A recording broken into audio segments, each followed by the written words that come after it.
And you knew nothing.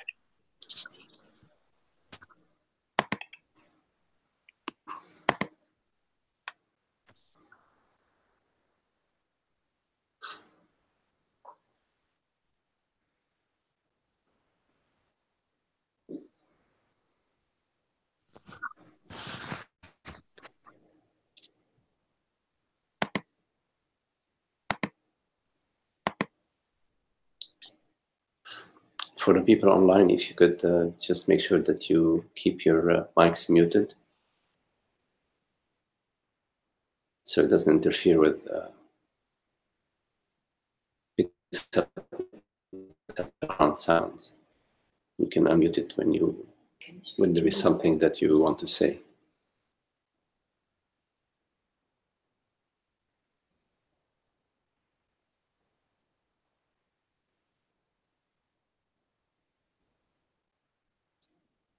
So in our experience, there is this. Whatever this is,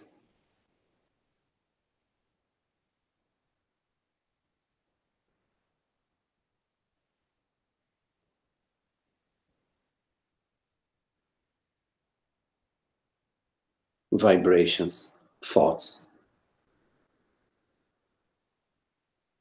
sensations, mind, feelings.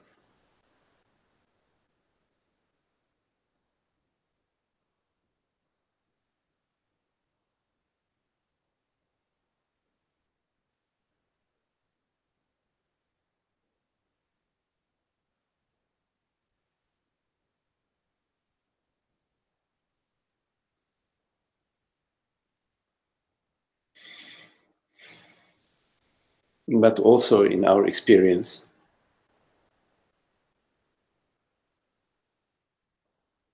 there is that which is not experienced.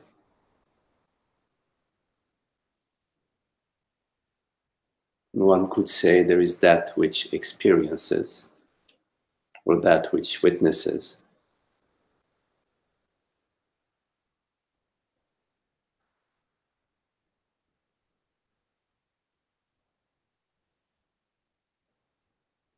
Within what we experience, there is a restlessness.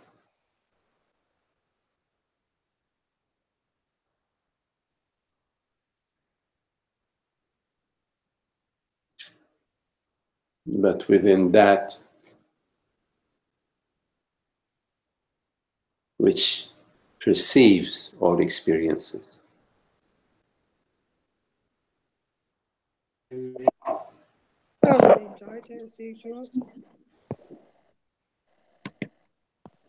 Dolores, please keep your, or Anne, please keep your mic muted.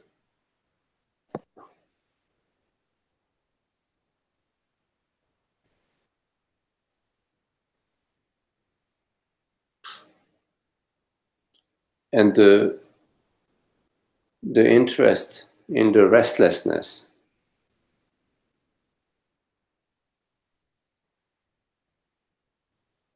is a mentation, is thought. Thought is thought.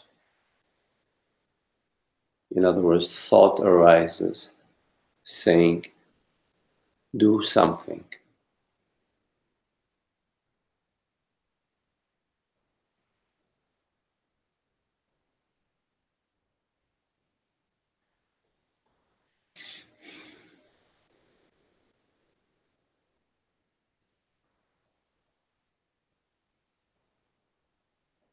And so, what do we do when thought arises and says, do something? We say yes. We say yes, you are right. I should do something.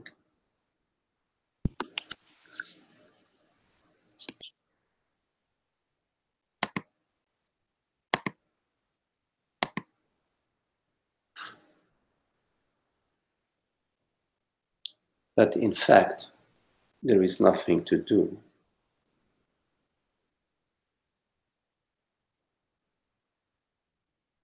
Because the doing is just a thought. There is no actual doing.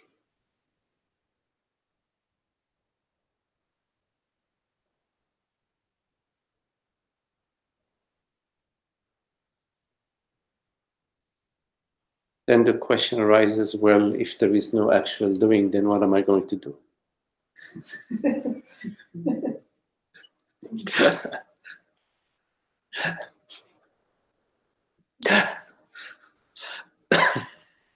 How do I do this non-doing?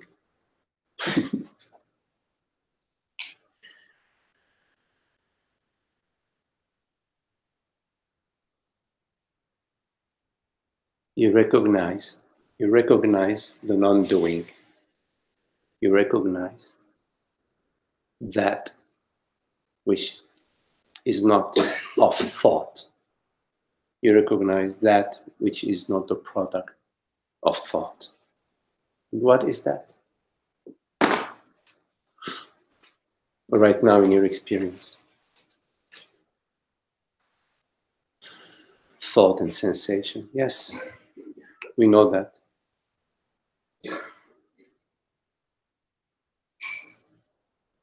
What is that that is not of thought, that is not of sensation in your experience right now?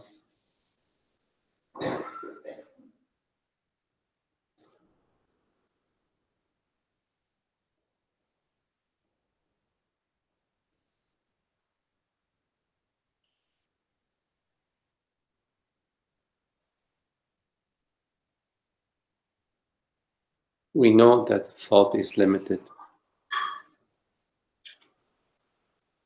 because it pertains to phenomena.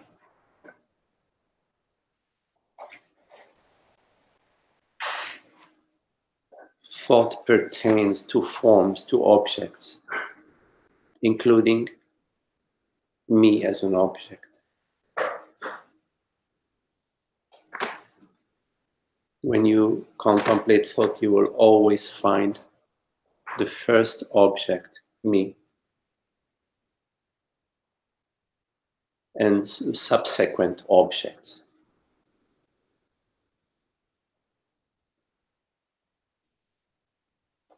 So thought is objective.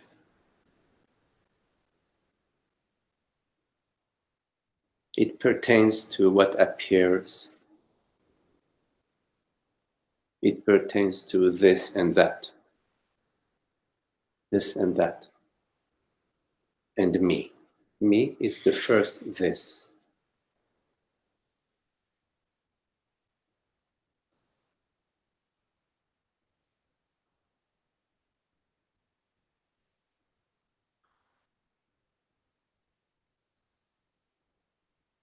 So we know that thought is limited.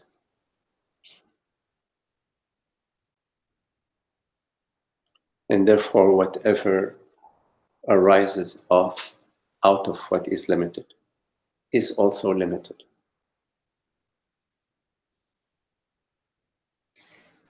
Whatever thought is pointing to or at is limited.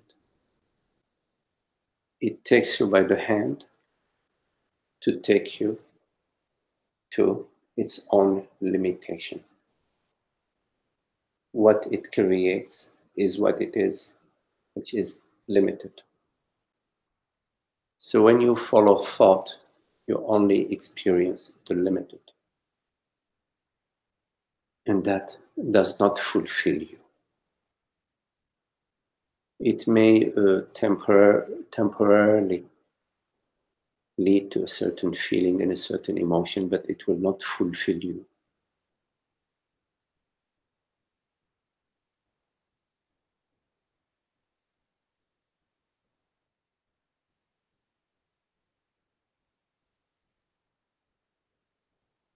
Why are we so concerned about thoughts and sensations? Why?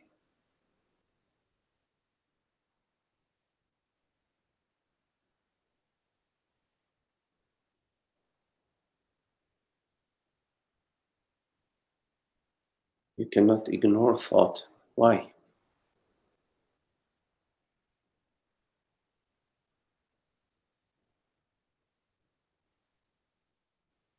Is it because you believe yourself to be thought? You believe yourself to be something within thought? That thought speaks about you, speaks about your past, your future, about your regrets and your hopes. All that arises as thought, within thought. Images and feelings about you, your body, your mind.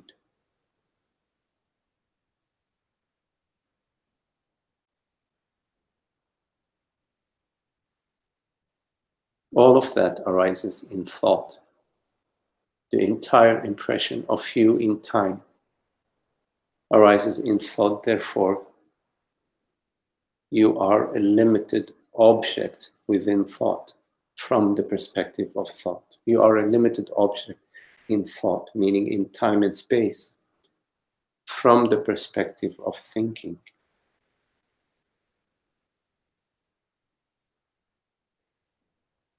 And so, in venerating thought, in idolizing thought, you are venerating, you are accepting and allowing yourself to be defined as a limited experience in time and space. And so you experience the unhappiness of the dream, the unhappiness of thought that is dictating what you are, that is whispering in your ear about what you are.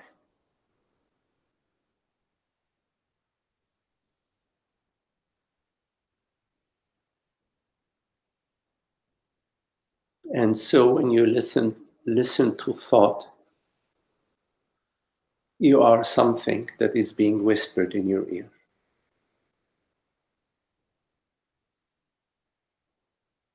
You are something. And the something that is being whispered in your ear, that you say, yes, that is what I am, is not the real you. It's the falsehood. It is the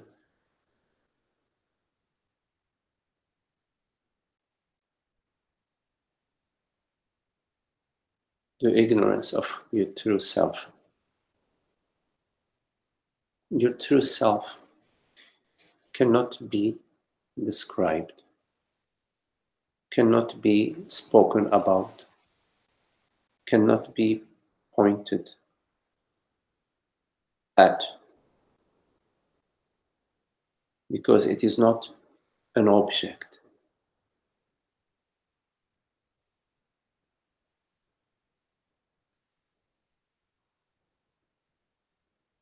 What hears these words right now is not an object.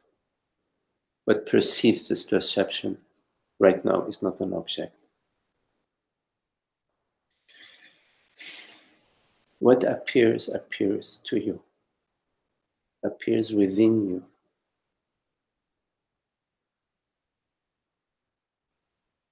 Vibrational fields that are beyond the mind. But then the mind structures these vibrations, structures these fields into a certain cohesive order that makes sense, so we can navigate in an enjoyable way this dream. But when the mind structures you,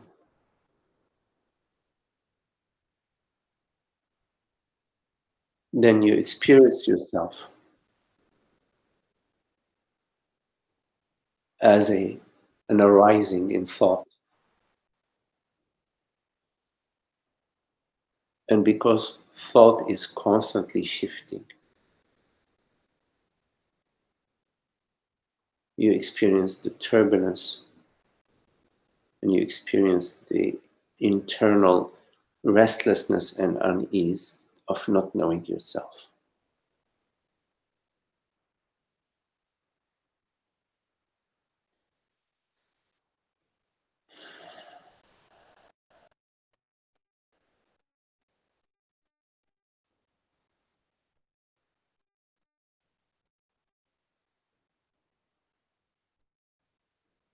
Your life is like that.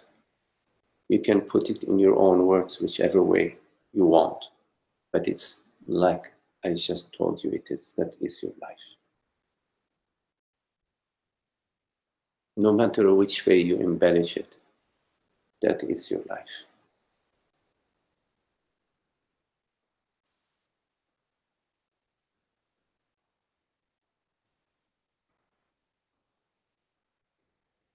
Addict to thoughts and sensations, victims, slaves of thoughts and sensations.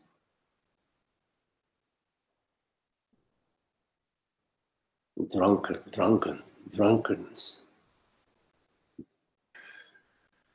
drunkens of thoughts and sensations and feelings. Like little children pursuing idiocies that have no value to them whatsoever.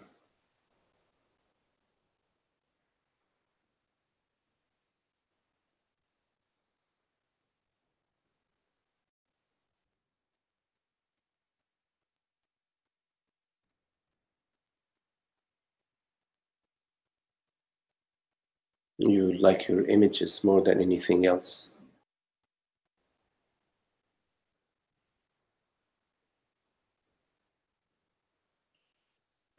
Proud of your images. Like the peacock, the peacock. Oops, look at me. They're empty, completely empty. You do nothing with them. All these beautiful decks of images you have, they would be burned. They would be burned in one fire.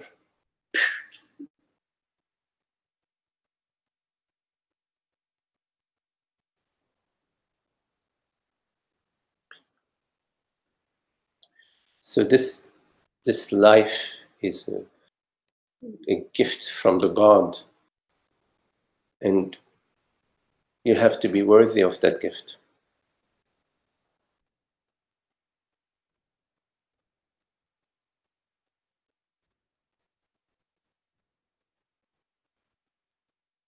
If it is about feelings and sensations, then buy a big bottle of vodka or buy a case of vodka. You will have a lot of feelings and sensations. Actually, many people do that.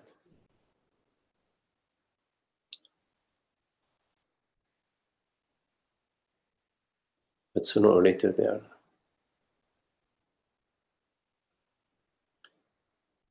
the grips of the hell.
So you have a choice to make in your life every moment. You make a choice every moment. You are making a choice.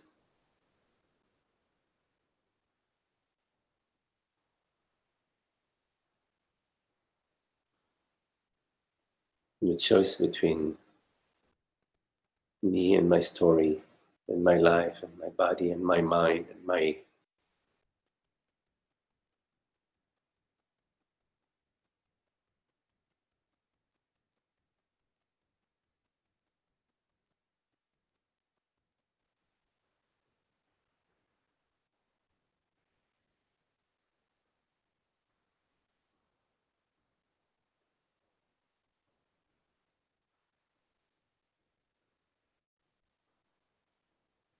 and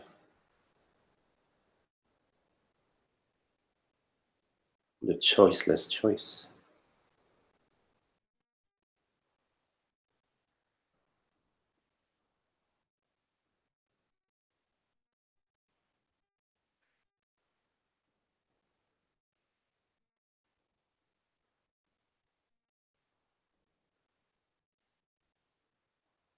To be very alert to the me sensation and the I thought,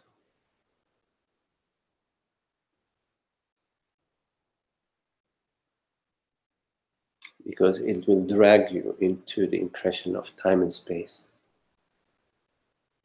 It will drag you into the realm of objects and forms and matter.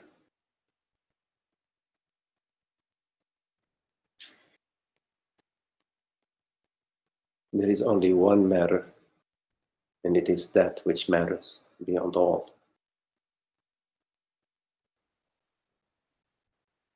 which is the aware, awake presence of self.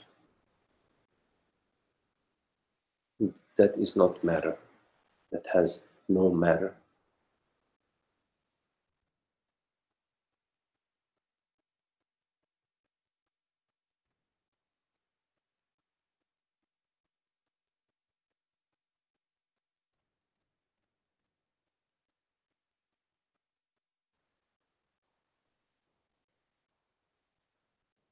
When we look at the infinite forms,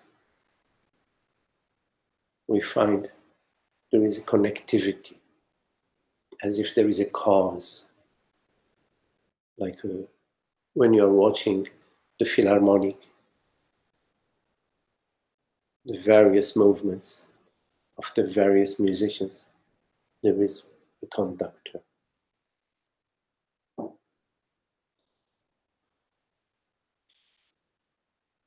No matter how wide and big the field is, you will find one cause.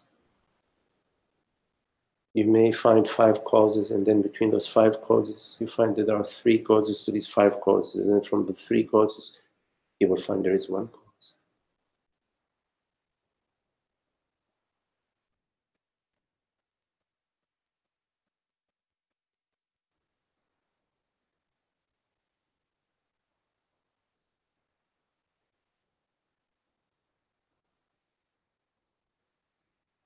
But you cannot experience this cause or know this cause by the mind, because the mind starts from the one and goes towards the many.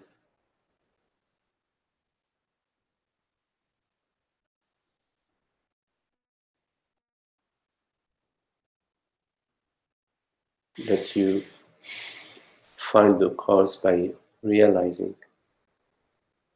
that I is the cause. I, the source, the invisible self, is the one reality.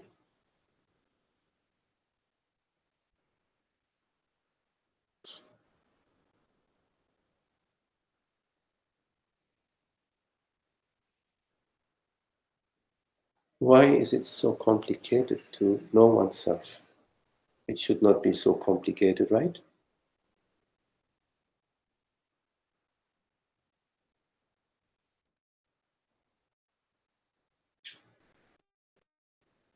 If you don't have an interest in knowing yourself, if you don't have the burning desire, the multitude of forms will distract you. The multitude of thoughts and feelings will distract you. Manjusri sword, Manjusri, the bodhisattva of compassion, of Manjusri. Manjusri's sword is the slayer of the multiplicity, cuts through the multiplicity. You have to be like that, have the passion.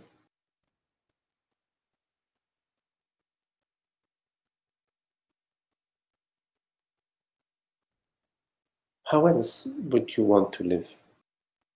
You want to collect the trinkets? Trinkets? Is that the right word? Trinklets? Trinkets. You want to shiny trinkets. You want to collect trinkets, and then what you're going to do with those trinkets? Making necklaces. Show them off.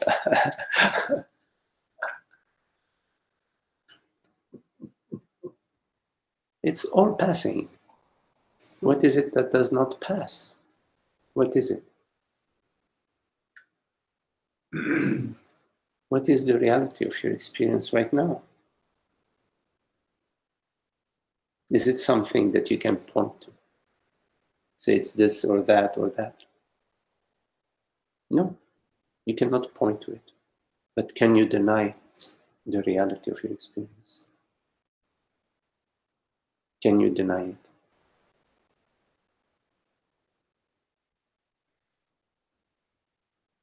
Can deny what is appearing. Say, well, maybe what is appearing is a dream. Maybe this body-mind has a hallucinogenic thing in the brain, and therefore I am perceiving this hallucinogenic image. You can say I deny that. There is no Emma here. I could say this is a hallucinogenic. It's possible. It is a possibility among many other possibilities. But although this may be a hallucinogenic perception, you cannot deny the reality of it. You can deny what appears, but not the reality of it. It's not nothing. Even a hallucinogenic perception is not nothing. See?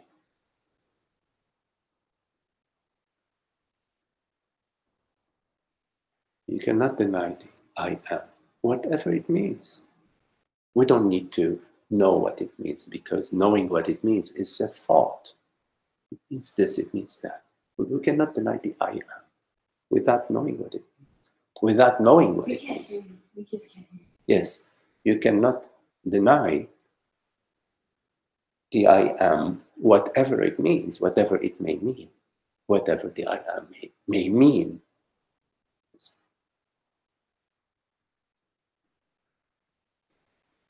You cannot deny awareness, whatever it is. Yes?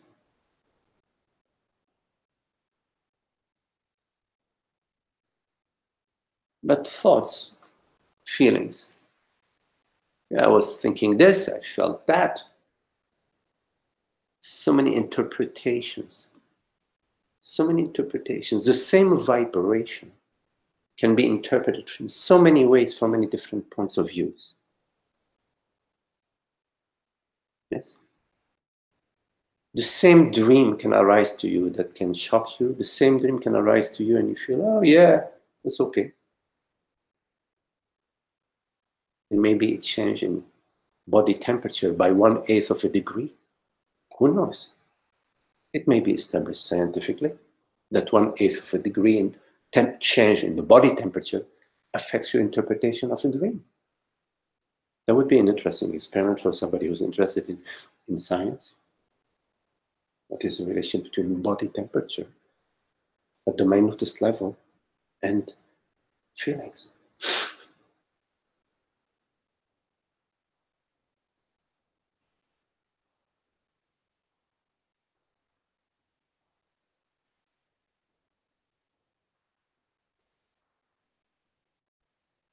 So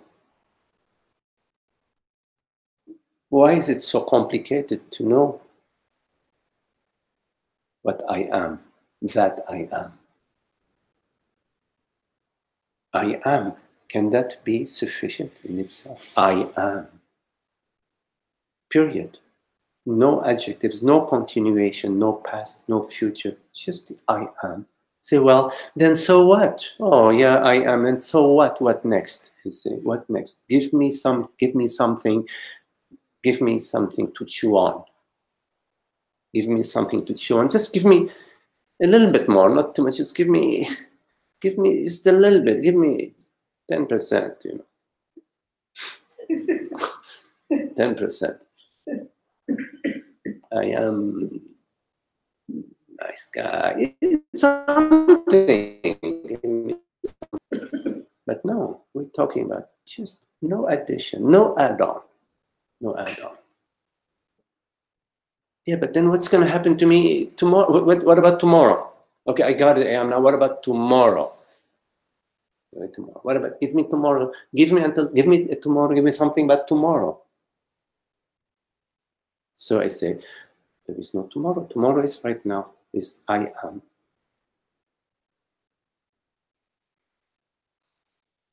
So then the mind is not entertained. What is going to happen? I need to entertain my mind. I need to entertain my mind. Isn't this entertainment enough? Awareness is entertainment 100%, isn't it? I mean, awareness. Just the fact of awareness is like, I mean, wow, I could wrap my mind around the fact of awareness for the next 5 million years, and I'll still be, wow. Right? The fact of awareness, wow. No, I want to know about the neighbor. He borrowed my car and returned his lawnmower, my lawnmower. My neighbor, she comes, he goes. Tell me about stuff like that. Because that's really what I want, what I'm interested in. That's what I'm interested in. I'm interested in, tell me how am I going to look tomorrow? Tell me about my money. That's what I'm interested in. See, tell me about my future. Tell me about my children. Tell me about being loved. Tell me about being loved. I'm loved. I'm cared for. I'm appreciated. I've got some value. I've made some talent. My past. How about my past deeds? Something I've done. Something that's good, nice. So, give me some credit. Besides I am, okay, I got you. But besides I am, give me something. You say. So.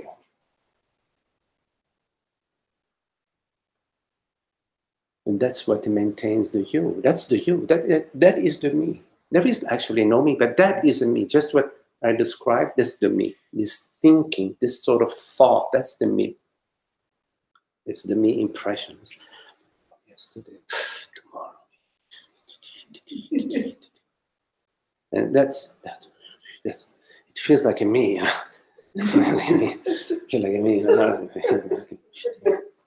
Yesterday. Better, worse, better, good.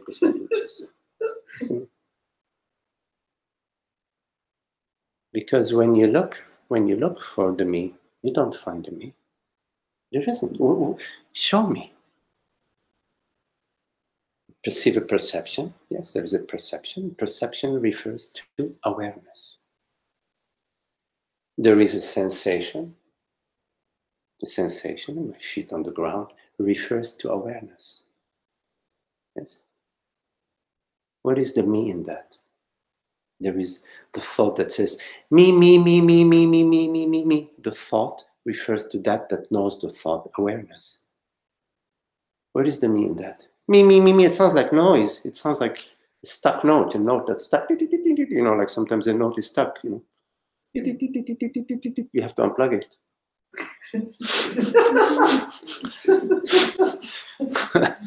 Because it drives you crazy. It's like throw a shoe at it, something to stop it. Yes? This is the me. It's just this thought that's unnoticed. It's unnoticed. It's just there. You, him, she, it, but not me. Me? Good. Me? Oh, good. Great. But him, her, he, she. Behind all of it is me. The me. The me. The me. The me. The me. The me. Me. Me. It's exhausting. And it's so freaking limited. It's like,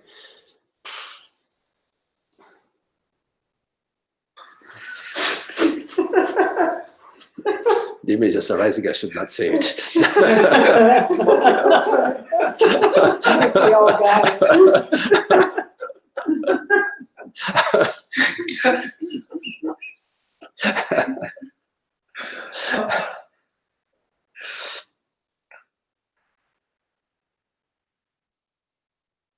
So when are you going to stop coming to satsang?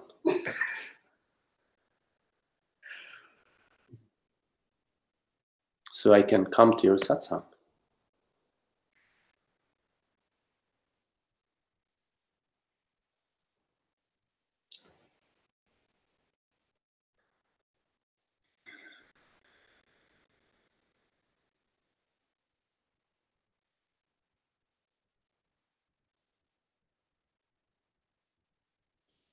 The silence and the stillness, the peace is silence and stillness. It's not just the silence and the stillness of the mind. It's the silence and the stillness of the cosmos. It's the cosmic silence. The silence and stillness of consciousness. Consciousness is not pursuing anything, not trying to do anything, not trying to fix anything, not trying to improve anything. It's not in that business. It is in no business. It has no business, no busyness. No busyness. It's not wonderful? No busyness. All is well. All is the self. All is I, and no busyness. You follow? That sounds really good. Yeah? I don't have to worry about gravity. I don't have to be concerned about the weather. I don't have to be concerned about the blood flow. I don't have to be concerned about the opportunities that come and go. They all are unfolding out of the cosmic order without any busyness.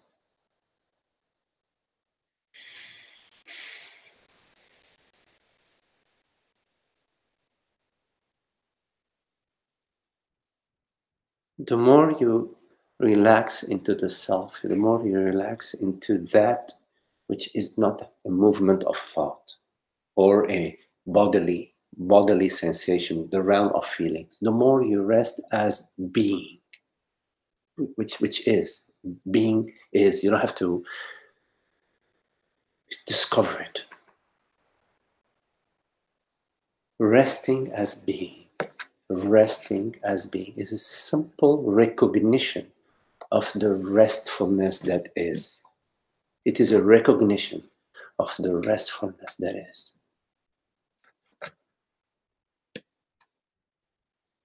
Without any work, you don't have to work it. Relax, rest as being, without knowing what it is, without having to have a thesis or a discourse about it.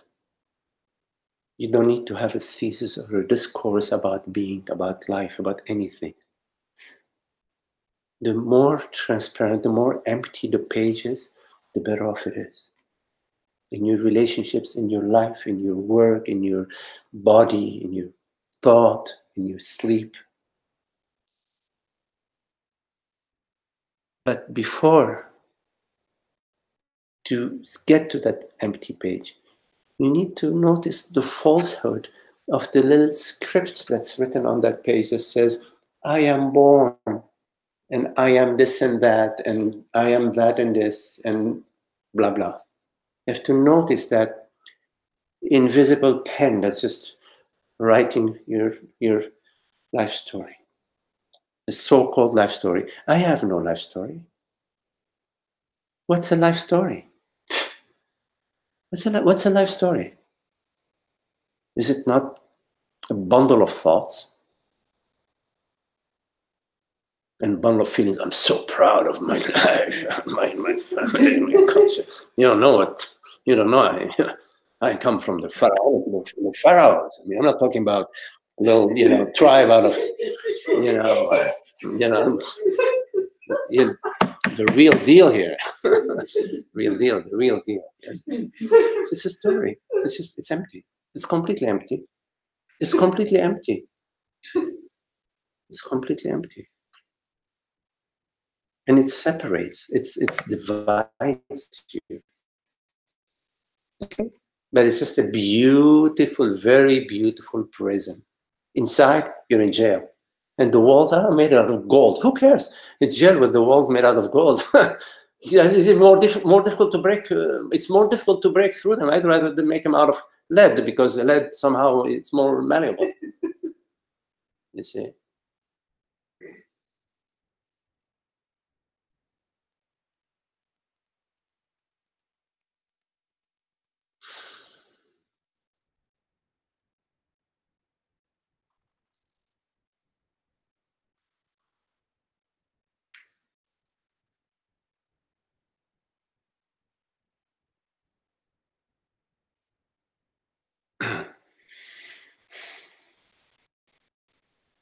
Yeah.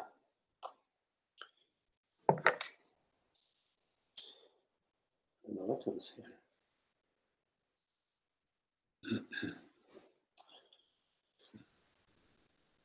Is that very cool?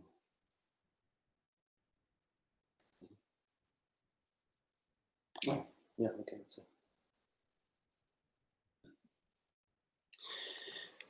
Well, if there are any questions. 3:45.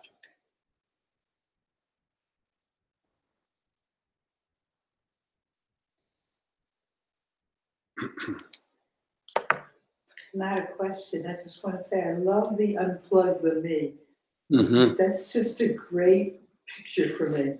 Unplug the me. Unplug the beep, beep, Yeah, I beep, mean, beep. it's just the picture, because we're always plugging things in it. Yeah, I really like that. Yes, yes, yes.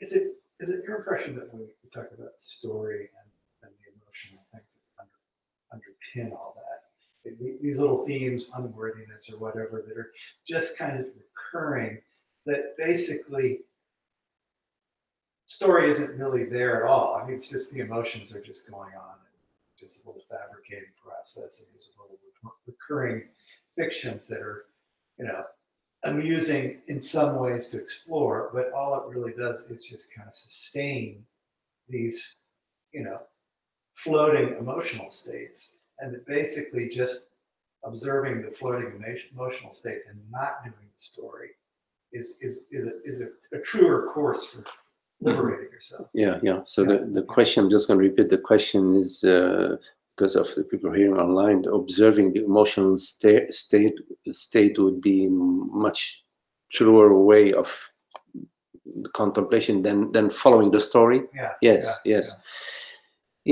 I mean, it's just you see, oh, there's that story again. Yeah. So it is both. It's both noticing the story, meaning the I thought, the me story, the I and him, or noticing the story, and of course, at the emotional level, at the feeling level, this is where this is where the story sort of anchors itself in the space, in the realm. It anchors itself in the body. So if you can go directly to the body, to the emotions, to the feelings, and diffuse them right where you're discovering them at the body, then you're applying the remedy at the root. And you diffuse the feeling at the body level by via the non-doing, via the stillness. And sort of a neutral witnessing of what is unfolding without knowing. In other words, without inviting the mind to interpret what is going on. So you're experiencing without knowing.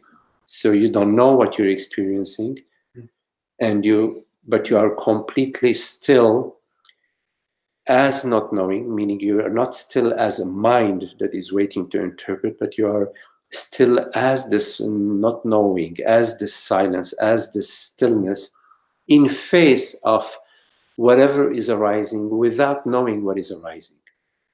So maybe we start with knowing, oh, well, that's fear, or that's anger, or that's loneliness. And from a distance, we are labeling. So we get closer to what is unfolding. So we go to the sensation within the body, wherever it may reside. It may not have a specific residence. It may be diffuse residence. Whichever way it is, whether it is a more focus arising in the body or more diffused arising in the body, you get closer and closer and closer to it, whichever way that resonates for you. And as you get closer and closer to it, you may notice that the label, what you were labeling it, as you get closer and closer to it, the label itself becomes less applicable. It doesn't apply, to what you're observing, and so you arrive to sort of a label-free witnessing, where the witnesser is just the complete stillness, the complete availability, and what is witnessed is completely not known. So that's one aspect of how you approach the sensation within the body. Also, you also turn your attention to the space in which this sensation, this feeling is arising. And as you turn your attention to the space in which this sensation is arising, you will notice that the space has no borders, has no definition, has no limits.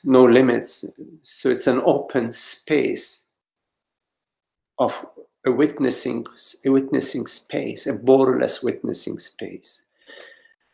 And so given that the space is borderless, then there is the impression of the feeling arising within a contained body-mind also loses its that quality of these feelings and emotions that are happening to me. They're actually arising in the space. Yeah. So you invite the sensation into the space. That is also a recognition, an invitation / recognition that everything that is arising in an open, borderless space and is impersonal. Very clear. So then you realize that, oh, it's similar to the weather. You're witnessing the weather. It's similar to the weather. The weather arises in an open, borderless space and is completely impersonal. At some point, you what used to stir you will cease stirring you, because you are not stirred by the weather. It's completely impersonal.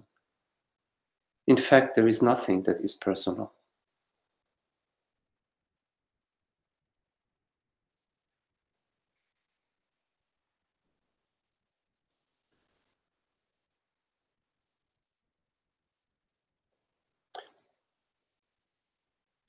The behavioral trap that I observed that relates to, The behavioral trap. yeah, that I observed that relates to the sustaining of these unproductive kinds of emotional states is that somehow there's always this stuff that needs to be done. Mm-hmm. And that is to a very large extent. I mean, it's hard, sometimes it becomes hard to discern exactly how to set out how subjective.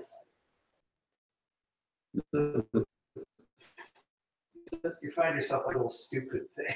Uh-huh. It's just putting off Yes. sitting down quietly and catching your breath. Yes.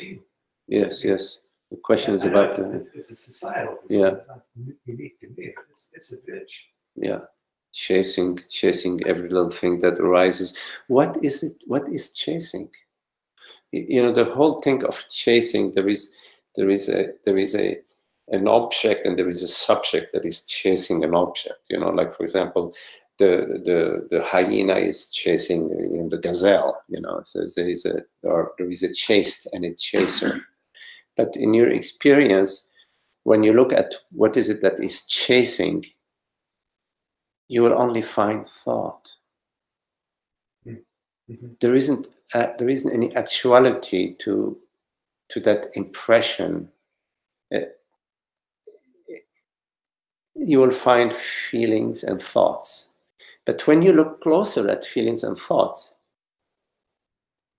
you have to come close to them. You have to look at them really closely. You will find that there's just some echo. They're empty.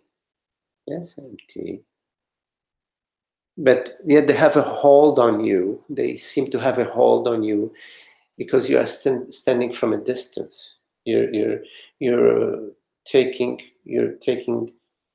the image to be real. So the image says, we gotta do something. It is a thought. We gotta do something about this. I've gotta do something about this. Okay, and so then you say, oh yeah. You say, oh yeah, I've got to do something about this. You don't go, well, wait a minute. What is happening here? Because when you say, wait a minute, what is happening here, you will find thought. You will always find thought with a me in it. A thought with a me in it. With a hey Jack, you got to do something about this, Jack. Hey Jack, danger, danger, danger, danger, danger,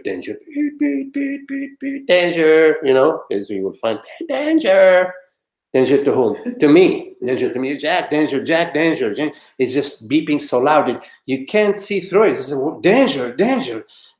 Get the buckets of water. We got to put out the fire. Let's go, let's go, let's go. And you don't realize it's just a dream. There's no danger. What's the danger to you? Has to be real. The danger has to be real, because if the danger is real, I'll be the first one to grab the bucket and to start helping with putting the fire out. So the danger is real, has to pertain. The real danger has to pertain to a real character. The real character. It reminds me of when you have a bad dream and you wake up and you're so relieved. Oh my God, it was just a dream. Yes, yes, yes. Well, there's we're looking at it, so we say, okay, the danger has to pertain to the real danger has to pertain to a real character, and the real character is me. And when you look at me, what is this me? You have to look. I cannot look for you. If you look, what is this me? When I look at what is this me, I find thoughts and images, right? Sensations, feelings, thoughts, and images.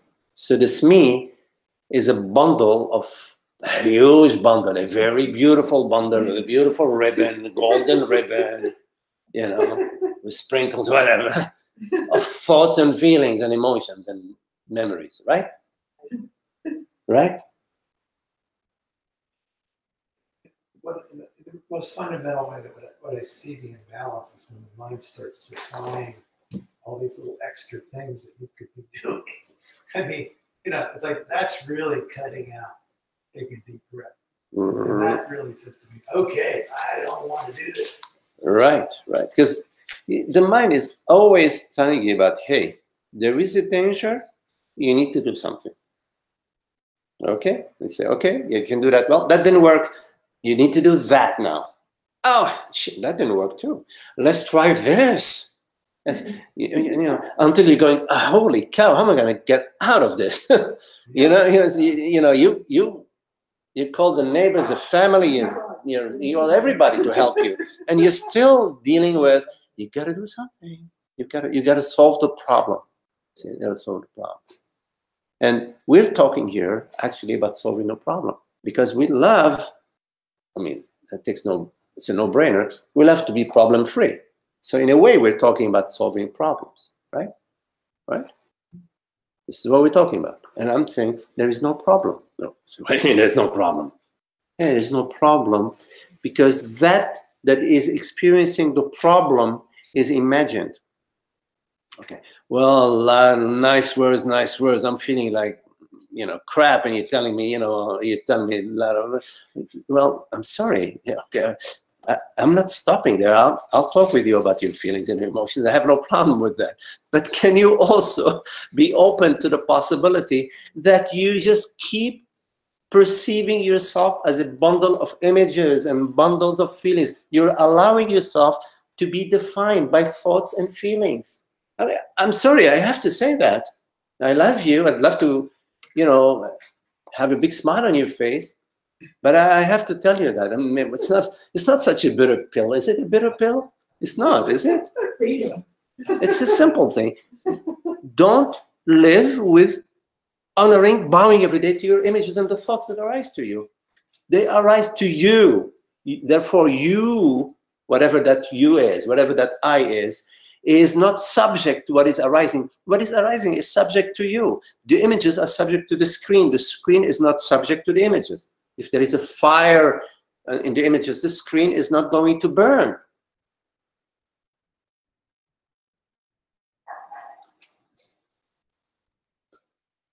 You have to sober up a little bit. Right? I mean, you sober up. Just, I guess I had a question about, so I sense into this energy that has this,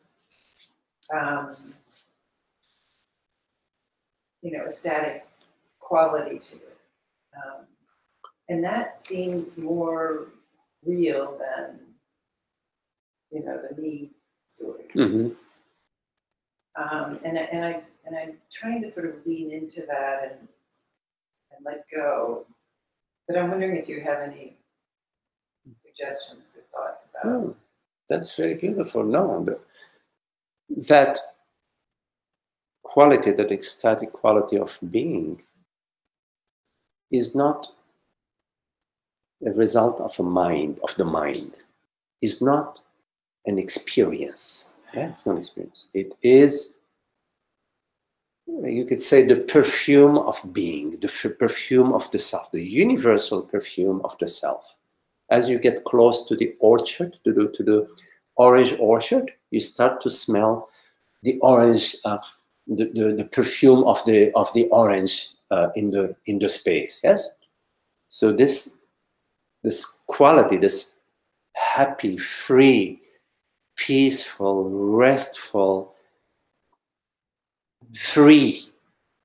And there's a resonance too, like a sound will just like take me away. Yes. So there's a sort of resonance with things arising. Mm-hmm.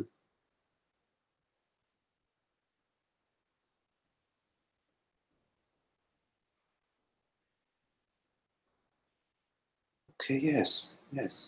A spacious resonance, a loving resonance, a yesness to what is arising. Yes, what is arising, a resonance sounds good. doesn't sound like any problem. It sounds beautiful. Resonance is great, yeah. The resonance with what arising. Sound, maybe you said you use the word sound, okay. Sound resonance. Why define it? You know, it's just a resonance, yes, with what is arising. That's beautiful. Sure. Now it's important to understand that that is not the result of anything. And also to understand that is not subject or affected or impinged upon by the world, body, mind, by, like the dreamer is not affected by whatever appears in the dream, you see. It seems like it's always there. It's just whether Whether you can tune into it or not. You will find yourself capable of tuning into it. The more you are non-doing, not doing, meaning non-chasing, not avoiding, not trying to fix, not entertaining thoughts about you tomorrow, about him and her, what she did, what he did, blah, blah. The more you are transparent to the thoughts that arise, because thoughts do arise, like the birds, sometimes they fly by in the you know, that you are in that neutral, open, you are in that neutral, open space, and a transparent space. So it's transparent to whatever is arising. You see, so that it's not disturbed, so that you're not disturbed. Whatever is arising is bound to dissolve. It's the nature of arising. Arises, dissolves. You are not subject to what arises and dissolves. It is subject to you, because you are the experiencer, you are the knower of it. Without awareness, what is the weather? Without consciousness, what is the weather? The weather only relates to I. Thoughts only relate to I. Perceptions only relate to I. They get their significance or their color or their shape, their form from I. Through I, via I, as I. But I am fine with them or without them. For example, I know myself as I. I know myself, period. I know I I am. Not I know I as this, that, great, this, bad, that. No, just I know I am, I know I am I know I. That's good enough. I'm okay with that. Or I also know the beautiful pine tree. Oh, that's good too. I can know the pine tree too. Why not? Oh, I know a toothache. Oh, I can know a toothache too. Yeah, that's fine too. But I'm okay, I. I'm okay, I, and I'm okay, I, world, body, mind. So the I is complete freedom. It is self-sufficient, meaning it knows itself, and it knows the world, body, mind without being affected by what it knows. Yes? Now, in fact, taking it a step further, what I know is not something that is outside of me. What I know is intimate with my knowingness. My knowingness and the known, let me put it another way. Let me remove the word my. Knowingness, without adding the my. Knowingness and the known are not separate. For example, this perception right now, and that which perceives this perception, are they apart? Are they apart? Interesting question. It says, oh, well, no, they're not apart. Even the thought that says they're apart, even that thought is intimate with that which perceives the thought, which knows the thought. So what is known and what knows are one. So therefore, there is no duality.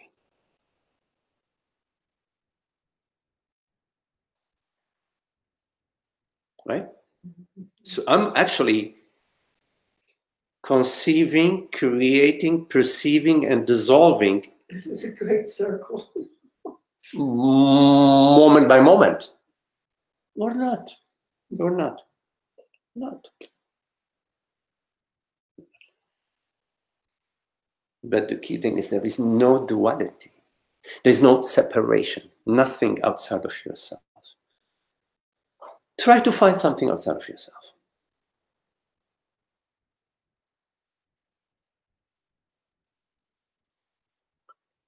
Now, you have to be careful. When I say yourself, I don't mean outside of your mind. Because there is a lot of things outside of your mind. For example, outside of your mind right now, you don't see the screen that I'm seeing. That is outside of your mind. Perfect, no problem. The thoughts that you're having right now, they're in your mind, they're not in my mind. They're in your mind, not in my mind. But when I say try to find something outside of yourself, I am not saying try to find something outside of your mind. New York City is outside of your mind. Yeah, we're not in New York City. Right? Try to find something outside of yourself. You as consciousness. I as consciousness. I as consciousness. So consciousness meaning this aware presence.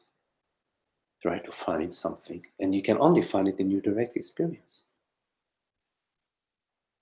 Outside of consciousness, New York City appears in consciousness. Whichever way it appears. Whichever form it appears. An image, a feeling, a perception, a chocolate cake, down in East Village, whatever it is. Whichever way New York City is appearing to you, it's appearing within consciousness and within the mind. The mind appears within consciousness. The mind appears within consciousness.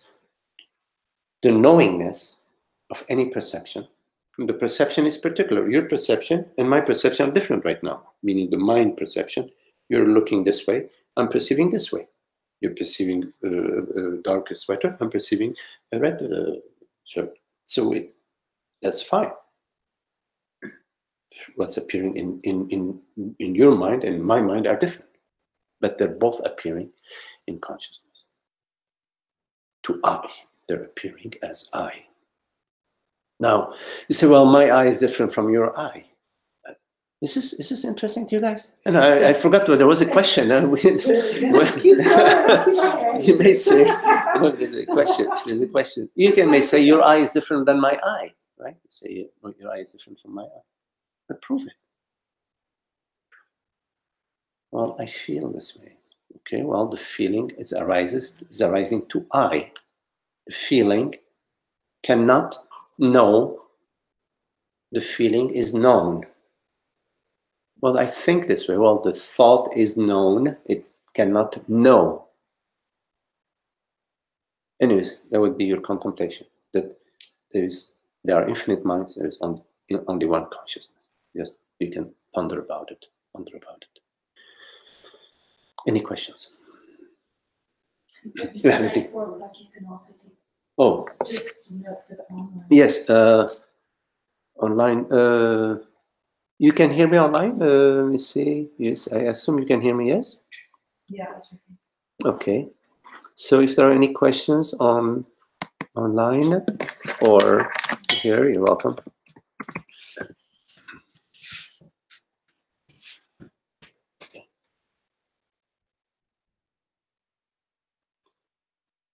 Do I have the, yes, I think.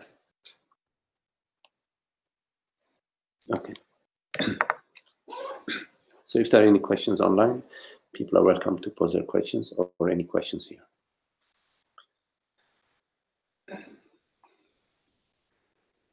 You had a question? No, I just wanted to say, thank you. I just wanted to say that I like when you said the I is recognition, not discovery. Yeah. You liked when I said the I is recognition and not discovery. Yes. Yes. Yes. Actually, we could say that the revelation of the self is a silent recognition. It's not any new discovery. It's just a silent recognition of the self. And it's direct because discovery implies that you're going somewhere. Right. While recognition is right there. Yes, right. Recognition is right there. There is no going anywhere to discover anything. It's more, the journey is more process of seeing through the false, seeing through that obstruct the clarity.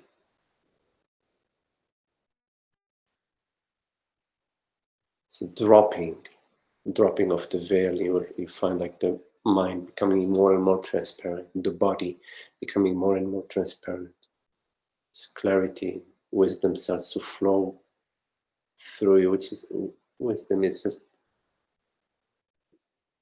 just stopping to speak nonsense. I mean, that's wisdom. Yeah.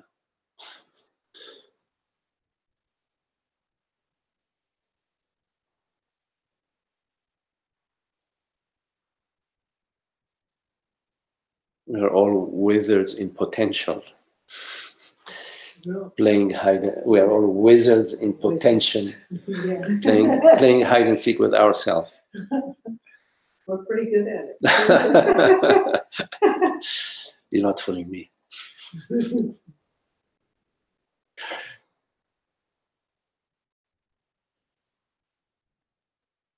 So there, I guess on the relative level, there appears to be a discovery, but there's actually no discovery, right? Yes. Is that this? I don't know which YouTube it was. I'm not able to get online or whatever. You talked about, I don't know, you didn't say one, but I don't think, but you talked about comprehending, and there's only one comprehender, really. Yes. And can you go elaborate on that a little bit more? Mm-hmm. I understood the part in a sense that it's already done. It's not done by the brain or mind or whatever. Mm-hmm. It's already done. And yet there's I think Rupert said something, a concession to the person that is coming to saying we're doing things supposedly in order to come to this understanding. Mm-hmm. But in truth, the understanding is also the understander. Mm-hmm. Correct? Mm-hmm. Yes. Okay. So the question is about comprehending. There is only one comprehender, and that there is some sort of leeway given to the person coming to satsang to comprehend that in fact the comprehender and the comprehending are one, something like that. That's your question. Sure. Yeah, Understanding, yes. all that stuff. Yes.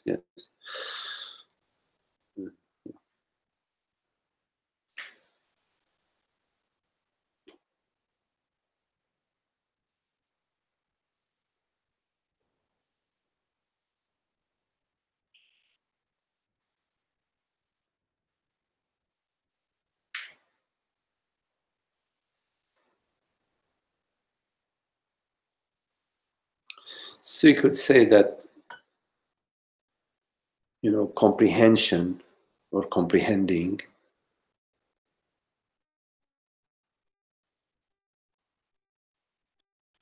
is seeing through the illusion of someone that is that exists in time and space, and that I exist in time and space. This belief that I exist in time and space, that I am born, that I am this personal self, and the feelings that come hand in hand with that,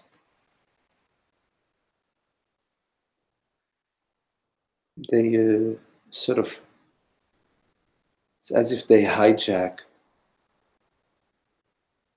they bring the gravitational field around it.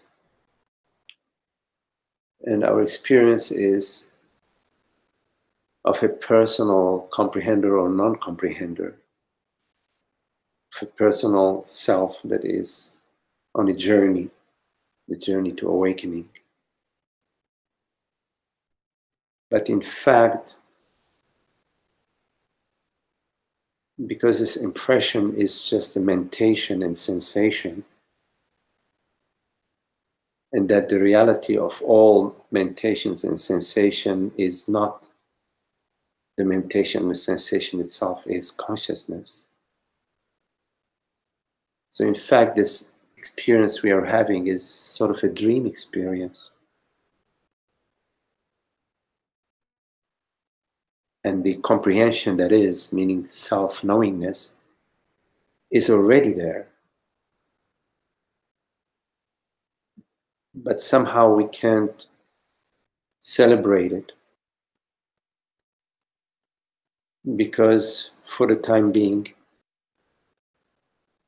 we are to a certain extent enjoying our dream, enjoying our personal identity.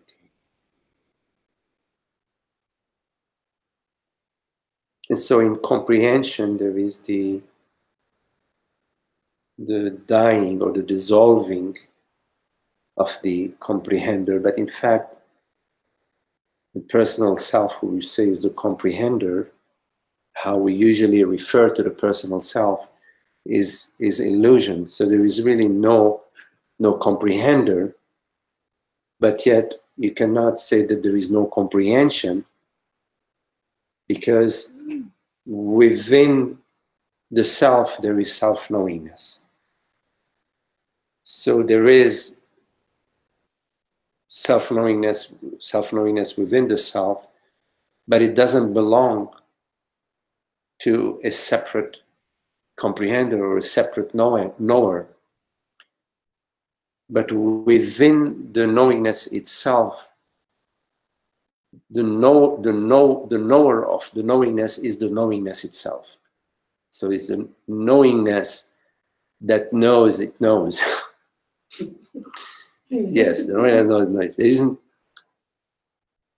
a separate knower. So from that perspective, you could say that the comprehended, the comprehending, and the comprehender are one in the comprehension. There's just comprehension, which I don't usually use the term comprehension, but self-knowingness, self-awareness. There is only consciousness, only awareness, only comprehension has a self, has the self-knowingness to it, within itself. Only that, only awareness is self-aware, only consciousness is self-conscious, only knowingness is self-knowing, only comprehension is self-comprehending. So they're all different words for the same thing. There aren't four realities. So from our perspective of being dream characters that are talking about awakening, or about the self, or about knowing what I am, there is the impression that there is somebody that is journeying towards self-knowing, towards self-knowledge. And that impression remains on board to a certain extent, and will diminish throughout your journey until you come to more and more of a living understanding that there is only one reality. There is no external knowingness whatsoever. That there is just one reality, and this one reality is and is knowing.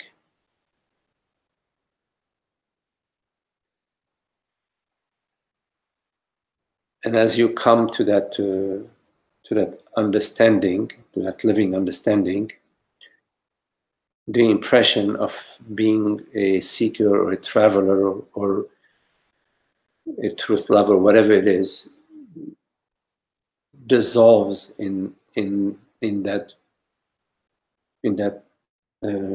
knowingness, in that living knowingness. So yes, you know, in satsang we do at times, depending on the teaching and the style of the teacher, whichever way the teaching is being expressed, we do give some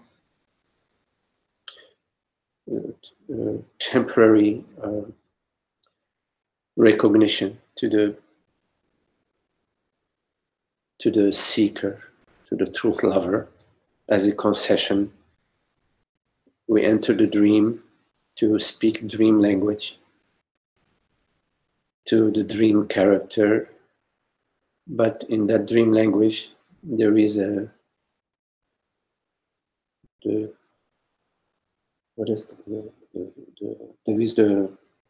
medicine. There is within the language there is the medicine that how do you say, the sleeping pill? There is this sleeping pill. There is the medicine, the remedy to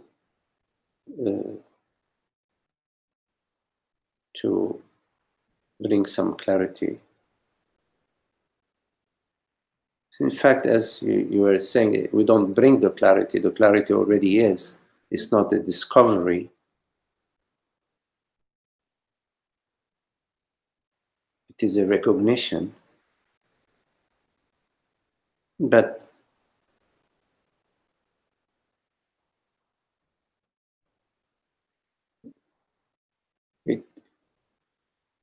there is a process to it. There is a certain unfolding to it. And so this collapse I hear a lot in non-dual. The what? This collapse. Collapse.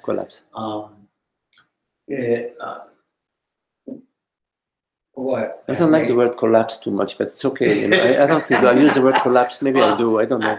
Yeah. Okay. Yeah. I was going to use the word Xanax for give it to the person. Oh. It's anxiety medicine. Oh, okay.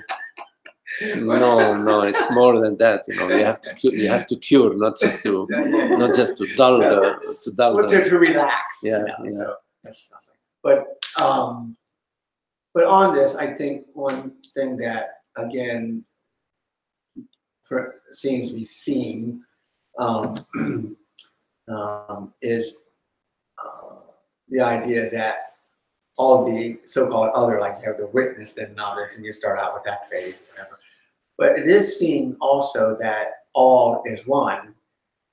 But it's also seen, at least here, for that, because sometimes I go, okay, everything is one, it doesn't matter, whatever, all this stuff goes on in my head.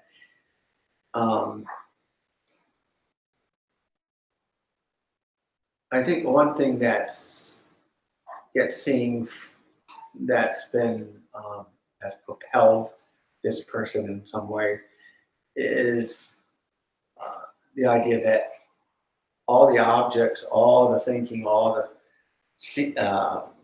mentation, all that kind of stuff, even this witness that's mental or an image or is dependent on the I am, and the I am is not dependent on anything. Is that true? Let me see if I understood your question. Are all perceptions and sensations and meditations dependent on awareness, and awareness not dependent on Yeah, on sure. Is that your question? Yes. Right. Yes. So everything that you dream in your night dream depends on you, the dreamer. You're the dreamer of your night dreams. The pink flying elephant that appears in your night dream appears to you out of your willingness and out of the fact of your dreaming that pink flying elephant. You don't depend. You, the dreamer, do not depend on what tap dance the pink flying elephant is doing in your night dream. Right. Yes. Thoughts, perceptions, thought, perception, and sensations refer to their knowingness, to the consciousness that is the knowingness of all appearances, all arising, all forms, all names. But consciousness doesn't depend on the mind, doesn't depend on the names and the forms. The proof of that is that you can know yourself, and you can be as yourself, independent of thoughts and sensations and meditations. For example, between every thought, you are, I, meaning consciousness, is, but there is no thought, and you're perfectly fine. You don't disappear between a thought and another thought. So the self is irrespective of thought. This applies to meditations and sensations. Similarly, in your night dreams, you are. In your deep sleep, you are, but there are no thoughts, sensations, and meditations. And when you wake up, you say, "Wow, I think I slept really good last night." You're referring to deep sleep. And finally, you know you are. I know I am directly. I do not need thoughts or sensations or meditations to know that I am. I can go directly to I am, and I can stay as I am in that knowingness.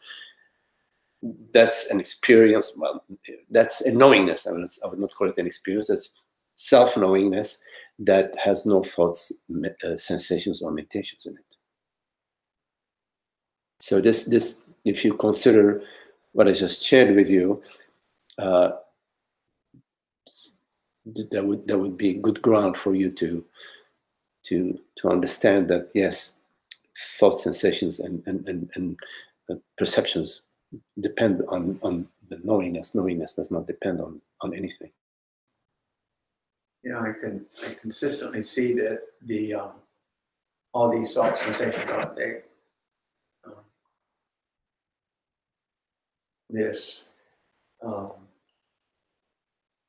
so this, in a way, I guess what people call direct experience, not even a metaphor or philosophy or anything like that, or is the thing that in my direct experience is that they never stick around. So, they never stick around. But I do. Right. All appearances. That's the freedom for me. Yes, as absolutely, a person. absolutely. Consciousness is free from its dreams, from world, body, mind. Yes, it's beautiful to come to this understanding that irrespective of what is happening, the world, body, mind, in feelings and thoughts and sensations, that you are this freedom, that you are that is free of all of that. That comes and goes like the weather comes and goes. You do not come and go. And that is right now, the reality that persists right now is not something that comes and goes. We've never experienced the coming and going of awareness. What would experience the absence of awareness? That in itself is like, what would be an experience of non-being be? What would experience non-being? Something has to be experiencing non-being to say, oh yeah, there is such a thing as non-being. Well, what is saying that? You follow? Being has to be there to experience non-being, which negates non-being.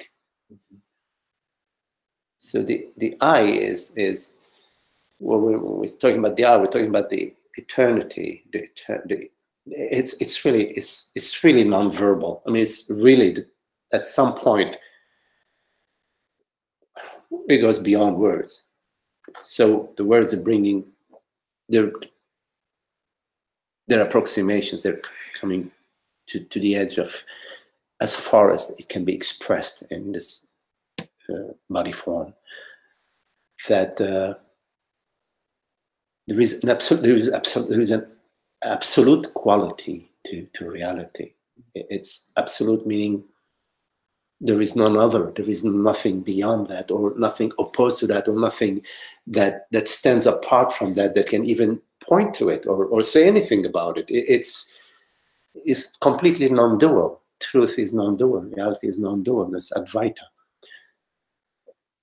It's a direct perception, a silent and direct perception of truth.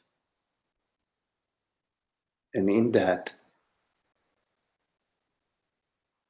the entire dream is freed and is blessed, returns to the source, returns to the beauty, to the love, to the magnificence, to the ecstasy, to the vastness, to the transparency that it is. That was seemingly robbed from it by the personal self, by the me and the you, me and the world, me in time, which is meditation and sensation. So we invite meditation and sensation to appear in their fullness, whichever way they appear, without struggling with them. We say, oh, the ghost is like, that the ghost, there's a ghost in my closet. You have to go open the closet, say, okay, where's the ghost? In this closet? No, it's in that. Open the other closet. You have to keep the closets open. Yeah, okay, if there's a ghost, let's see it. Let's invite it. This complete openness. Love it all. Love wins all, right? Or something like that. Love is the winner, So go with the love. Love it all. Meaning, yes, okay, yes.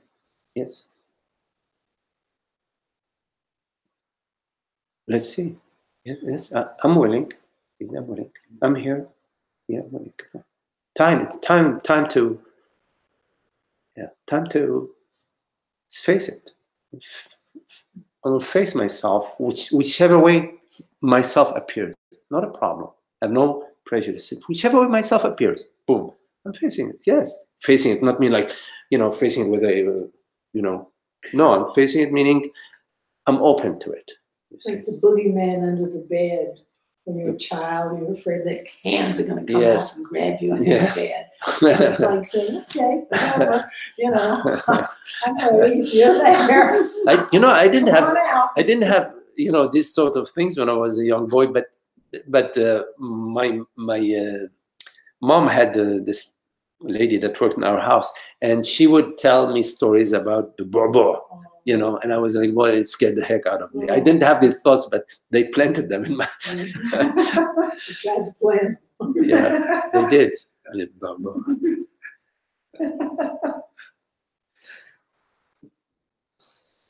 It was supposed to be some nice stories for the kids, We're trying to get you to behave. You're right. Yes. The boogeyman. Scare you. You're right. Scare you. Be a good boy, Ratsi. Yes. It's so freeing to just welcome everything. Yes. It takes so much weight. We carry around so much baggage. Mm-hmm. Yes. But the thing is that we have these images, about ourselves and others. That's one of the bags. And we don't realize how unhappy to everybody this is. Mm-hmm. That's one of the jewels of getting older. It's easier to Right. let stuff go. Yes, right. It really doesn't matter. Yes. So what? Yeah, yeah. I've noticed I have little thumbnails to bring out, you know, those little, what do they call them, thumbnail, you put in the computer, you save certain items. And you can put them in a little miniature. I've got little thumbnails to remember. And put them in the computer. Yeah, I remember that. I remember that person. You know. And then this is going to happen. I got a thumbnail on that one. Yeah. And yeah, it's recognized now more. So Yeah, that's good. That's good. It takes me for a ride. But. Yeah, there's a certain simplicity about life and a certain innocence. It's very sweet. It's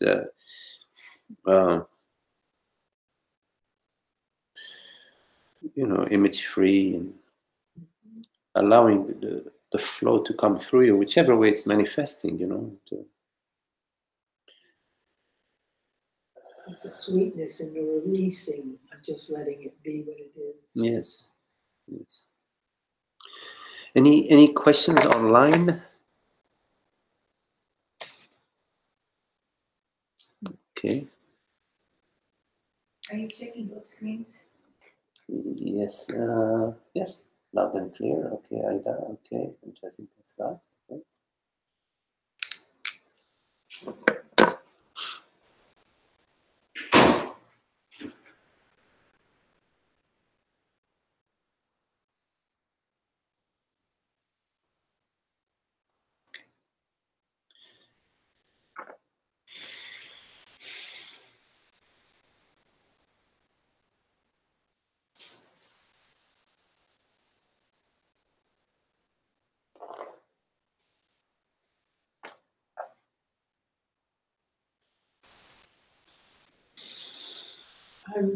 I agree with Trish. I think the comment that she said, you know, just unplug it. Now that works for me. Mm-hmm. Just unplug it. Mm-hmm. So you recognize it, you see it. And I'm going to put a little note over my computer in the office that says unplug it. It's such a visual, it's so simple. You know, when you said that, it was like, that's easy, you know, I can do that. I can do that. Unplug it. Because, you know, it starts babbling, unplug it. It starts babbling, unplug it. It's so much easier than shut up and getting into confrontation with it. Yes. I'm going to put a sign that says, don't reach for that thumb drive. Whatever works, but you know, because the mind starts and then all of a sudden we're drawing it.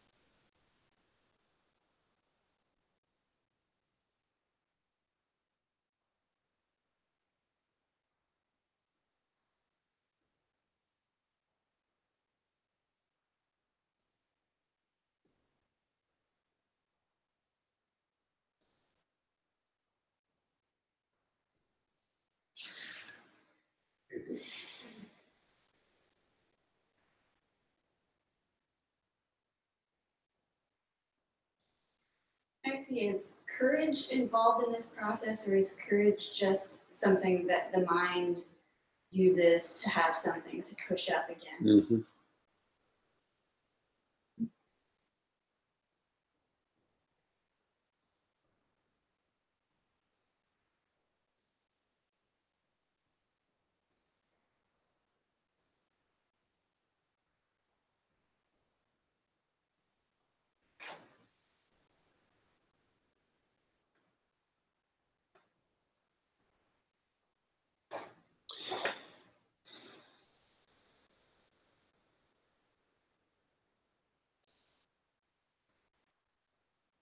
You know, one of the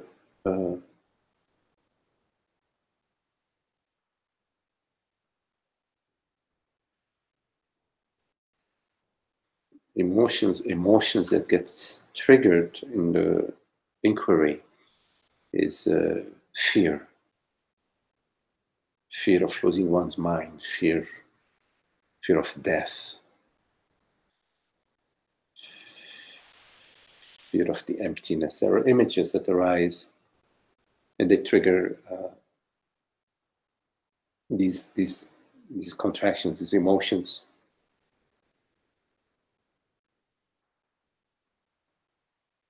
And so sometimes in the teaching,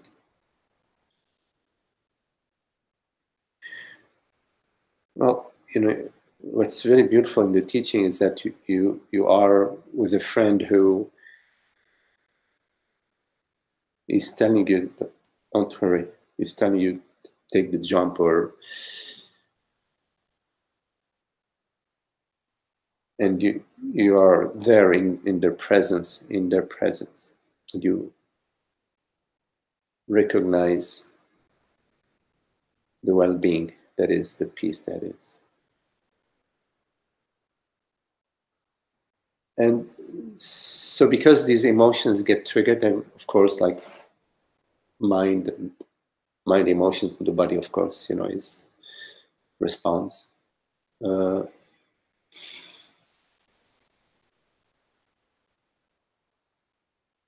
So sometimes in the teaching, we say, you know, do not fear. Just take that step, go towards it.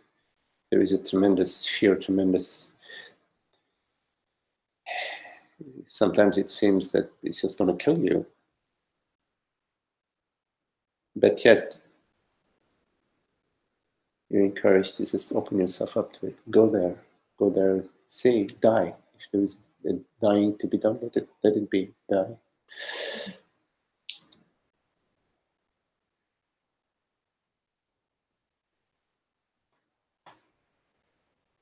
So courage that is applied towards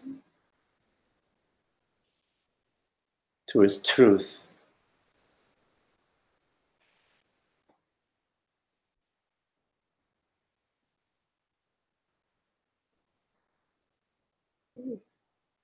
It's not about it's not about a personal gain.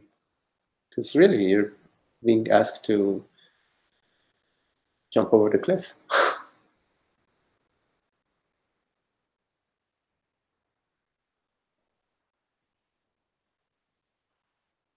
So this sort of courage that's directed towards truth, towards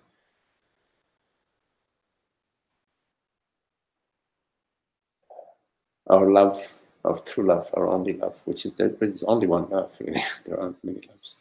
It manifests in different ways, but it's one love. That's not the mind pushing against something. That's not.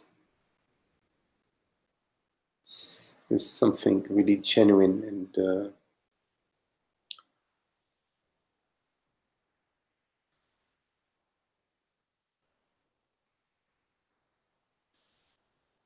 because it's about giving yourself up, giving all of you up,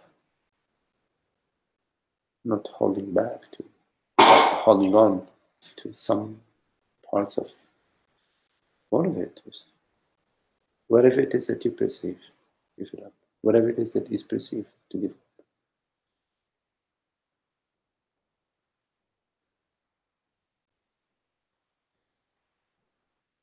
So there is guidance, you know, yes, there is guidance that's available to you.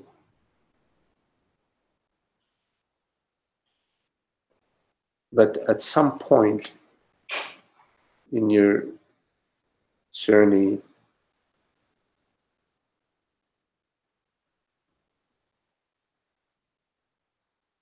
you have to let go of that last, whatever it is, that you're still holding on to. So it's a journey of letting go. And you know how difficult it is for the human mind to let go. It's a more tendency to hold on, let's say. It's somehow the protective shield of the me. Yes.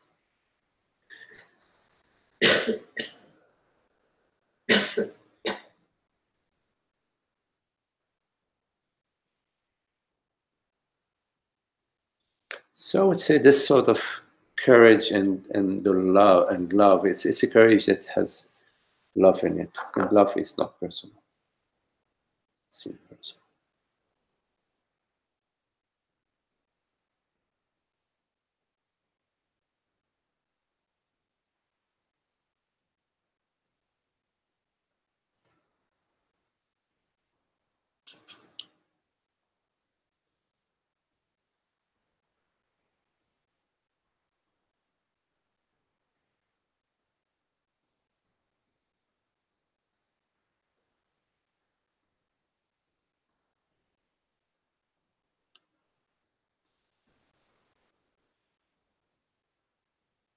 There may be some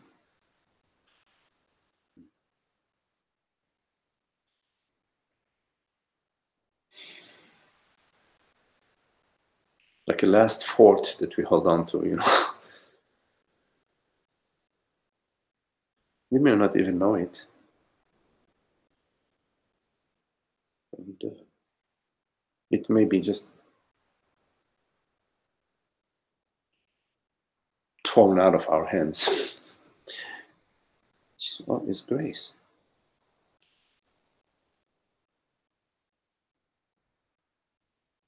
So there's trust also. Courage and trust. Trusting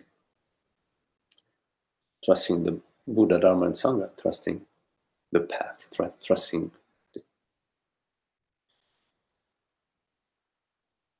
well, it's always trusting consciousness, trusting reality, but appearing as the Buddha, Dharma, Sangha, appearing as teacher, and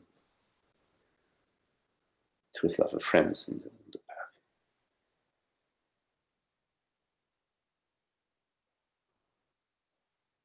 It's a dream appearance.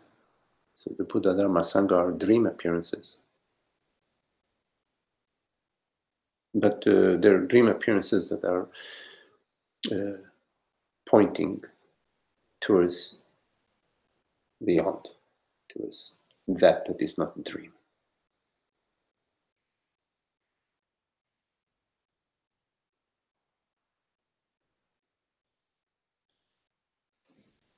A couple months ago, you told me when we were on a computer one, which was the same similar question that I was asking, and you said, just have a clean slate. Let go of everything. Because the hardest thing is to let go of ourselves. Mm-hmm. But if you have a clean slate, you're not really thinking about what you're giving up. You're just starting new without thinking about what you're letting go of. Mm-hmm. And that's when it gets fearful, letting go of myself or Mm-hmm. letting go of my ideas or Yes. ideals or Yes. you fill in the blank. Mm-hmm. Yeah. It may seem very difficult to have a clean slate or to be clean slate. It was easy to do it, Oh, to wonderful. see a clean Yes. slate. It's a Yeah. whole different pathway. Yes. Other than I wasn't giving up things. Right. I was just Yeah. starting at a clean Right. slate. You don't know anything. Right. Because if you contemplate this very moment in a certain way, or maybe in all ways, this moment is complete freedom of past and future. There is no past and future in this absolute moment of absolute presence, and there is a completion. There is complete completion. It's all complete. This moment is completely complete. It's not because of yesterday or because of tomorrow. It's not. It's just of its own. It's full and complete. Now, thought may arise and say, "Well, it's yesterday and last year did this. I can that's whatever." But that's not what I'm talking about.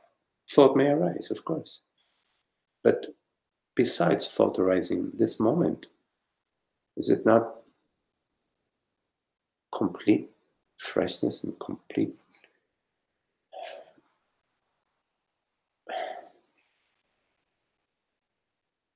pure creation,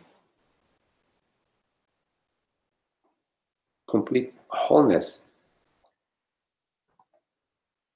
So there is this an understanding that's possible, that's available to us, that in fact each moment has that pristine quality of being in complete order. It's like, like that puzzle, like it's all put together. That is, each moment is in fact like that, and it's not a result of time, and it's not a result of anything. It's just it's consciousness takes on this form. So that may be helpful for us in that, in fact, holding on is there's no thing as holding on. It's just mind. It's mind. So letting go in its, so if there was any reality to holding on, there'd be a reality of letting go. But we still speak of letting go because there is impression of holding on. It's like, oh, I'm holding on to my stuff. I say, okay, so let it go. But it's more appropriate to say that, wait a minute, it's no holding on, no letting go, but you got to see that, and in fact, it is so. You have to see that, in fact, the whole thing of holding on, or the whole thing of letting go it's empty. I don't know what we're talking about. Nothing to let go of any. There's nothing to let go of. And there is, but there's also got to be a who to let go and hold on and all this stuff. It's setting up a struggle. Setting up a struggle. Yeah. and in fact, like to hold on to something, it brings that back. It's always around in satsang. There has to be somebody holding on to something. There has to be a somebody. And at this moment, can you divide this moment, this experience, whatever you call it, calling it this moment, whatever. Can you divide this moment in pieces? Can you divide it? It's indivisible, right? You feel it's indivisible.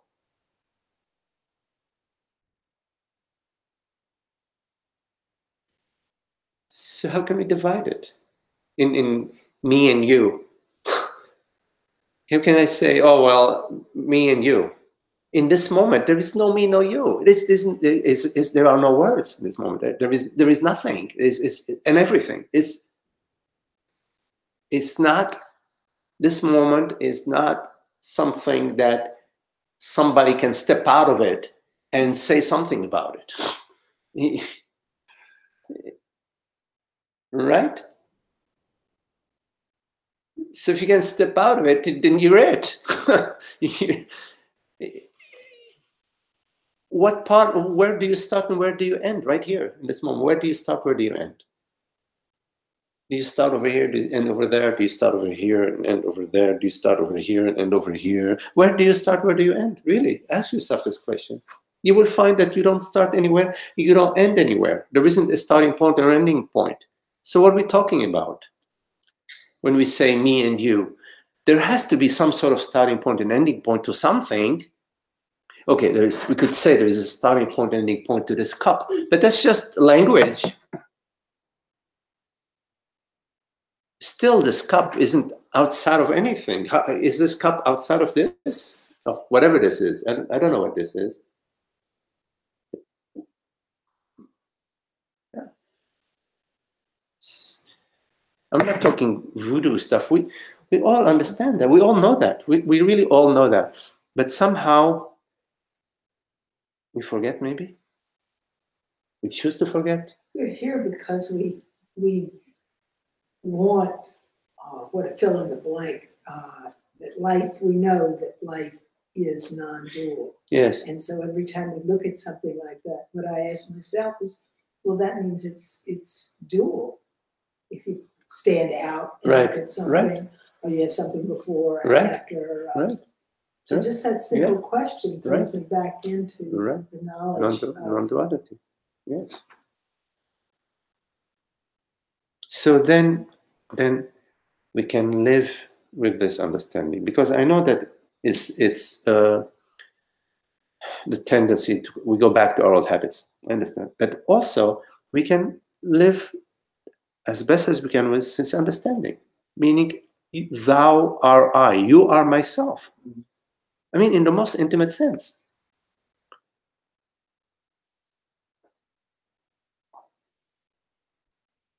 And all is the self, meaning all is God, they say in religious terms, right? They say everything is God or something like that.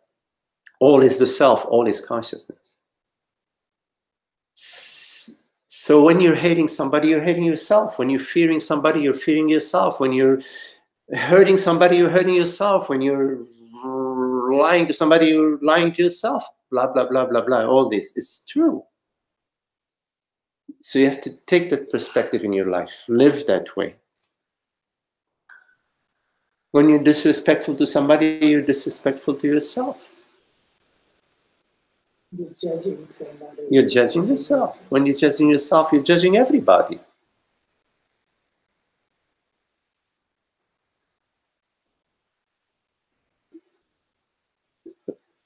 The cultural teaching that brain not the sublime source of understanding, teaching us how to use it as a tool, it's extremely, that's what we back to the assumption. You're an engineer, you go out and solve these mathematical problems, etc.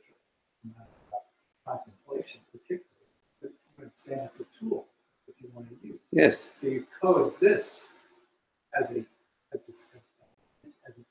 energy essence with this tool. You take selectively with it. Yes, but yes. I mean, you don't misapply it. Yeah, I mean, the brain is a very important tool. But I would say the heart is a very important tool. The heart, or the stomach. Yeah. I mean, in terms of tools, I'm talking about tools. I would say that, you know, the brain and the stomach are, if you have a choice between the brain and the stomach, I would say I want to keep both, right? I wouldn't want, I don't know how I would, what would be this body without the stomach? Well, it's one point to realize, don't give too much importance to the brain. The brain is it's a CPU of the computer, but what's the point of having a CPU and you don't have a hard drive, or you don't have a video card or whatever? You don't have you say the screen, or so it's all, it has its place, but let's not give it more credit than it is due. Who's done the programming? Huh? Who's doing the programming? Yes. Where you grew up. That's a good question. Who does the programming? I mean, okay, the brain is very important, but I would say it's in second place of importance vis-a-vis gravity. Because a brain that's floating out in space, heck, that's not too much fun. Gravity. Gravity. Gravity? Mm-hmm. Gravity. Gravity.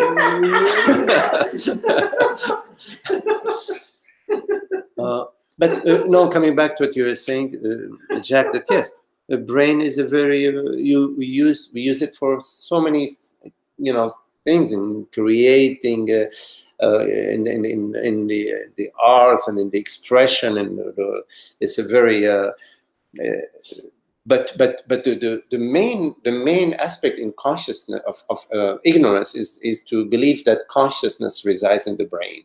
You see, that everything arises out of the brain, that consciousness arises out of the brain. No, that's we'll talk about that another time, because it's really, you know, a 502. But that would be ignorance. Of course, it's a very important tool, but like all other tools, such as,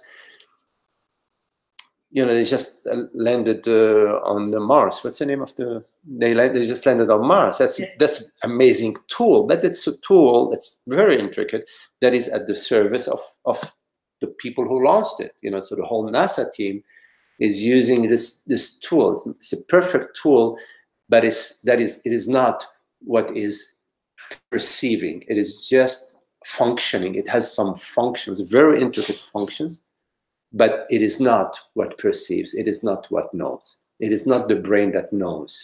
The brain relays very intricate signals, but it is not that which perceives. Okay, well, beautiful, very lovely to be with you all. Okay, and online, thank you for your company and your presence. We'll see you soon. Namaste. Namaste.